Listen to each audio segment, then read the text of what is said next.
Out of Left Field is presented by the Lehigh Valley Health Network. It's another Keeping Track segment with motorsport journalist Dino Oberto. Dino, we were just you invited me at a wonderful time. You've been talking about this for years. It's a huge event. It's the Eastern Motorsport Press Association Convention. It's multiple days. This was the 50th year for the convention. I was there for the Salute to champions from all over the place, really, in all different divisions and everything at all different tracks. And we talked with drivers from all over, but we're starting with someone who locally, Kyle Stroll, he's the 2022 champion at Mahoning Valley for Tour Type Modified. He also Hall of Fame Series champion. Here's our interview we did with Kyle that night. One of the toughest things for this guy, Kenny, this year, racers are there for one thing and one thing only, to win. He won a championship, didn't win a single race this year, and I can't put together the number of second place finishes this guy had, but that's where the consistency came in. Does that kind of weigh on you as a driver, all those second place finishes? Some of those finishes were like that. Absolutely it did, but in the end, what the big picture is, sometimes getting second is better than wrecking the car and wrecking the guy's night that's in front of you too. So if it's meant to be, it'll be. You mentioned your father. Can you give us your background a little bit? I mean, is this a family story for you? And just talk about that a little bit. Actually, my dad was a demolition derby driver back in his day.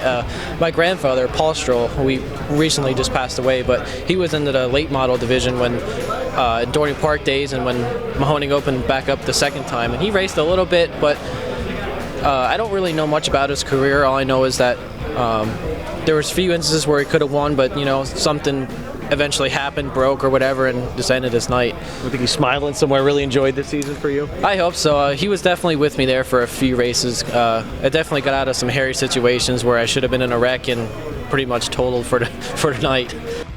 The next two drivers, father-son duo from New Jersey, Ryan Godown and Ryan Godown Jr. And you said Ryan Godown, both very successful drivers from up in New Jersey, and they travel around a bit. Here's Dino talking with the Godowns. Ryan, I'm sure you got asked this, and you still get asked this. What kind of advice? What do you get from the old man over here when you're out there, when you get in that car, when you're at the shop? What do you guys talk about? Everything. The effort you got to put in. If you got to put in 100% to be successful in anything you do, and even just driving lessons, anything. Every Sunday morning we watch flow and look at everything that we did, and any mistakes that we made we fix, and so we just try and he tries to teach me as much as he can. Any questions I got, he answers it, race car wise or driving wise. So what do you got ready to go for 23? For 23, I'm moving up to modified class, and we're going to be running Norwegian Speedway every Saturday. Well, Ryan, we just got the news here at EMPA. You're going to have a little competition now?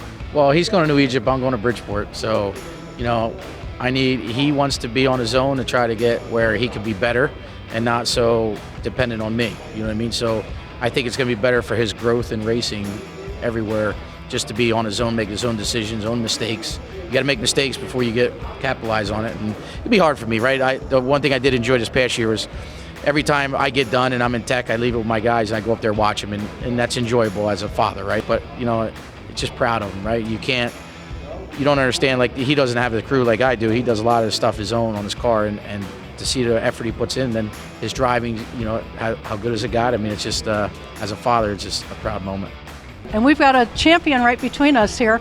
Isabel Barron made the trip down from New York State, where she is the first ever female champion at Woodhull Raceway. And she did it in the 602 crate. So first of all, congratulations. Thank you, I appreciate it. Isabel, for those who know Woodhull Raceway and know the name Billy Van Pelt, he's been a mentor for you. We all have mentors in life, and he's 23-time champion, I think, at Woodhull. So you can't have anybody better in your corner. And how important has that been for you? We probably wouldn't have got into this without him. It's funny, my dad was at the gas station the one night, and he was like, oh, well, we're thinking about switching, and he was like, oh, we'll definitely help you. So we talked with him, and he helped us our first year a lot, and I'd come off the track every weekend, and I would tell him how the car was, and he'd explain to me what he would do different. And within the first year, he was constantly helping me. So from 1990 to now, how have you seen it change? Have you seen more female drivers, more female drivers having success, or has it just kind of stayed the same? No, definitely more females in the sport across the board. because I don't really still know how many female announcers there are. Let's start there. But the drivers, and I get upset when I hear someone say, you know, okay, another female. 57 years of Woodhull Raceway, they've not had a female track champion, and now they do. We have one more interview, Dino. I really enjoyed this one with Brandon Edgar, 2022 Big Diamond Speedway champion. This past year, 2022, Kenny, in the Crate 602 division at Big Diamond in Minersville, this kid was just the cream of the crop. One of the neat things that I think very interesting about this guy, he had a chance of winning the championship last year, the previous year, but that was in the sportsman modified division. Jumps into a whole different ball game this year and goes out and just was fantastic. It was like not missing a beat. You just did a great job. Was there a lot of change for that? Because it didn't seem that way from our end.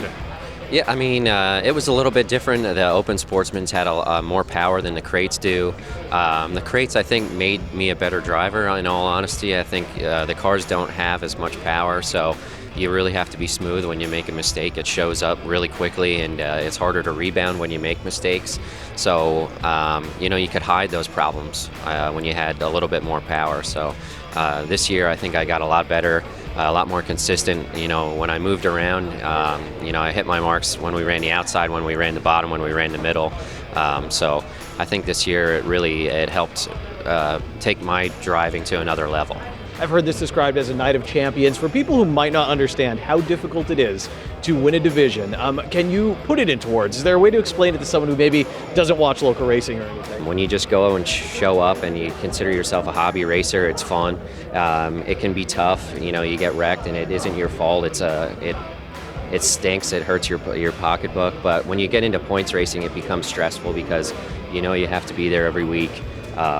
Rain or shine, you're going, and you know, when stuff doesn't go your way, you start crunching numbers and seeing you know, where you stand and you know how many more races you have left to close the deal or to you know, close on the person that's leading you. So it definitely changes the way you look at it. I don't really like it, so I'd like to believe that you know, we won, and now I'd like to never do it again, in all honesty. I think this is us as EMPA in the motorsports world saying, hey, we appreciate what drivers do, and we want to keep it going at this rate. 50 years of our convention, 54 years in existence, so we're not going anywhere. We're here to stay.